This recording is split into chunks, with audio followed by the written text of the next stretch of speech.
SSC, UPSC, banking या railways जैसे competitive exams की तैयारी करने वाले सभी एस्पिरेंट्स बहुत अच्छे से जानते हैं कि इनका सिलेबस कितना वास्ट होता है। मतलब हजारों फैक्ट्स, आर्टिकल्स और कॉन्सेप्ट्स। ऐसे में सिर्फ रट्टाबाजी के भरोसे हर एक संवैधानिक पॉइंट को याद रखना लगभग नामुमकिन हो जाता है ना? चलिए आज इस प्रॉब्लम को हमेशा के लिए खत्म करते हैं। आज के इस एक्सप्लेनर में हम एक ऐसी मास्टर की डिकोड करेंगे जो इस पूरे मेमोरी गेम को पूरी तरह से बदल कर रख देगी। अब सबसे बड़ा सवाल, अगर मैं कहूं कि अमेरिका से लिए गए प्रावधान सिर्फ एक लाइन की ट्रिक से याद हो सकते हैं और वो भी ऐसे जो एग्जाम्स में बार बार आते हैं, तो शायद सुनने में थोड़ा अनरियलिस्टिक लगे, लेकिन ये बिल्कुल सच है। आज हम सिर्फ एक लाइन से कॉन्सेप्ट, प्रैक्टिकल एग्जाम्पल्स और सबसे जरूरी हाई यील्ड एग्जाम पॉइंट्स सब कुछ एक साथ कवर करेंगे, बिना किसी मोटी किताब के। तो ये रही वो मास्टर की। राज्य में उच्च न्याय और न्यायपालिका सर्वोच्च उपाय है। बस इस एक लाइन को दिमाग में अच्छी तरह बिठा लीजिए। ये वो जादुई ट्रिक है जो अमेरिका के संविधान से भारत में लिए गए 7 प्रोविजंस को एक झटके में अनलॉक कर देगी। एक ट्रिक और 7 पक्के सवाल मुट्ठी में। चलिए डिकोडिंग शुरू करते हैं। पहला भाग, decrypting the executive and rights. इस जादुई लाइन का सबसे पहला शब्द है राज्य। राज्य का यहाँ सीधा मतलब है राष्ट्रपति पर महाभियोग, यानी impeachment of the president. Bharat में देश के सबसे बड़े एग्जीक्यूटिव यानी राष्ट्रपति को उनके पद से हटाने की जो ये प्रक्रिया है ना, ये सीधे तौर पर अमेरिका से प्रेरित है। इसे एक प्रैक्टिकल एग्जाम्पल से समझते हैं। मान लीजिए राष्ट्रपति कोई ऐसा कदम उठाते हैं जो संविधान के बिल्कुल खिलाफ है, तो ऐसे में क्या होगा?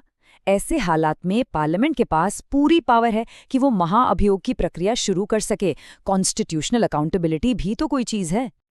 अब आते हैं सीधे उन एग्जाम पॉइंट्स पर जो आपको नेगेटिव मार्किंग से बचाएंगे। इम्पीचमेंट का प्रोसेस संसद के किसी एक सदन में नहीं बल्कि दोनों सदनों में चलता है। और सबसे जरूरी बात, इसके लिए एक स्पेशल मेजॉरिटी की सख्त जरूरत होती है। किसी भी एग्जाम के लिए इस पॉइंट को नोट करना एकदम मस्ट है। आगे बढ़ते हैं।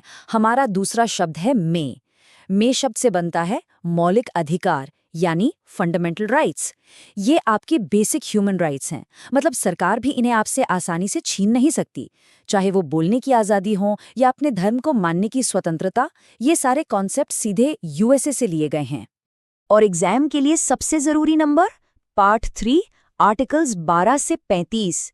किसी भी कॉम्पिटिटिव एग्जाम के पुराने पेपर्स उठाकर देख लीजिए, ये सेक्शन सबसे ज्यादा टेस्ट किया जाता है।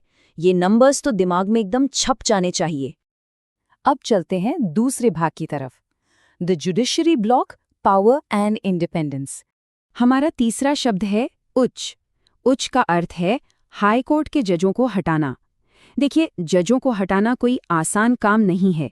ये बहुत ही स्ट्रिक्ट प्रक्रिया है जो आमतौर पर तभी ट्रिगर होती है जब भ्रष्टाचार या करप्शन का कोई बहुत सीरियस मामला सामने आए। इसके एग्जाम स्पेसिफिक्स की बात करें तो इस कठिन प्रोसेस में पार्लियामेंट की इन्वॉल्वमेंट जरूरी होती है, लेकिन जो फाइनल ऑर्डर आता है ना, वो हमेशा प्रेसिडेंट ही देते हैं। ये पॉइंट हमारे संविधान में पार्लियामेंट और प्रेसिडेंट के बीच पावर के शानदार बैलेंस को दिखाता है। ट्रिक का अगला शब्द है न्याय। न्याय का सीधा कनेक्शन है न्यायिक पुनरावलोकन यानी जुडिशियल रिव्यू से। यूपीएससी एग्जाम्स में बार बार पूछे जाने वाला ये बहुत ही फेवरेट कॉन्सेप्ट है। ये कोर्ट्स की वो पावर है जिससे वो किसी भी बने हुए कानून का इवैल्यूएशन कर सकते हैं। सिंपल वर्ड्स में समझें तो अगर सरकार गलती से कोई ऐसा कानून बना दे जो संविधान के नियमों के खिलाफ हो, तो कोर्ट के पास पूरी अथॉरिटी है कि वो उस गलत कानून को तुरंत स्ट्राइक डाउन यानी रद्द कर दे। कॉन्स्टिट्यूशन की सुप्रीमेसी हर हाल में मेंटेन रहनी चाहिए। पांचवा शब्द आता है न्यायपालिका, जो सीधे तौर पर न्यायपालिका की स्वतंत्रता यानी इंडिपेंडेंस ऑफ जुडिशरी को दर्शाता है। इसका साफ मतलब है कि हमारे कोर्ट्स सरकार के किसी भी प्रेशर से पूरी तरह इंडिपेंडेंट हैं। जरा सोचिए, एक जज बिना किसी डर या दबाव के सरकार के खिलाफ भी फैसला सुना सकता है। और यही निडरता, यही इंडिपेंडेंस किसी भी सक्सेसफुल डेमोक्रेसी की बैकबोन यानी रीढ़ की हड्डी होती है। चलिए अब आते हैं आखिरी सेक्शन पर, the supreme court and the vice president. छठा शब्द है सर्वोच्च। इसका डायरेक्ट लिंक है सुप्रीम कोर्ट के जजेस के रिमूवल से। हाईकोर्ट की तरह ही ये भी एक बहुत टफ इम्पीचमेंट जैसा ही प्रोसेस है। हिस्टोरिकली देखा जाए तो आज तक बहुत ही कम जजेस को हटाया गया है, जो बताता है कि ये प्रोसेस कितना मुश्किल है। यहाँ भी एग्जाम फैक्ट्स एकदम सेम हैं। हटाने की प्रक्रिया में स्पेशल मेजॉरिटी चाहिए और फाइनल ऑर्डर प्रेसिडेंट ही देते हैं। ये पिछले रिमूवल प्रोसेस के बिल्कुल पैरेलल चलता है, जिससे इस पूरे पैटर्न को याद रखना बहुत आसान हो जाता है। और अब हमारा 7वां और आखिरी शब्द उपाय। उपाय शब्द डिकोड होता है उपराष्ट्रपति के पद यानी वाइस प्रेसिडेंट में। हमारे वाइस प्रेसिडेंट का एक बहुत जरूरी रोल है। वो राज्यसभा के एक्स ऑफिशियो चेयरमैन होते हैं। ये स्पेशल पोस्ट भी यूएसए से ही प्रेरित है। एसएससी और बैंकिंग एस्पिरेंट्स आर्टिकल 63 को एकदम रट लीजिए। ये याद दिलाता है कि जब भी प्रेसिडेंट किसी वजह से एब्सेंट होते हैं, तब वाइस प्रेसिडेंट ही आगे आकर देश का काम संभालते हैं। अंतिम भाग, रैपिड फायर फाइनल रिवीजन। ये रही एक मास्टर समरी, उन्हीं 7 शब्दों की चेकलिस्ट। राज्य से इम्पीचमेंट ऑफ प्रेसिडेंट, में से फंडामेंटल राइट्स, उच्च से रिमूवल ऑफ हाई कोर्ट जजेस, न्याय से जुडिशियल रिव्यू, न्यायपालिका से इंडिपेंडेंस ऑफ जुडिशरी, सर्वोच्च से रिमूवल ऑफ सुप्रीम कोर्ट जजेस और उपाय से वाइस प्रेसिडेंट। बस यही वो लिस्ट है जिसे हमेशा के लिए दिमाग में लॉक करना है।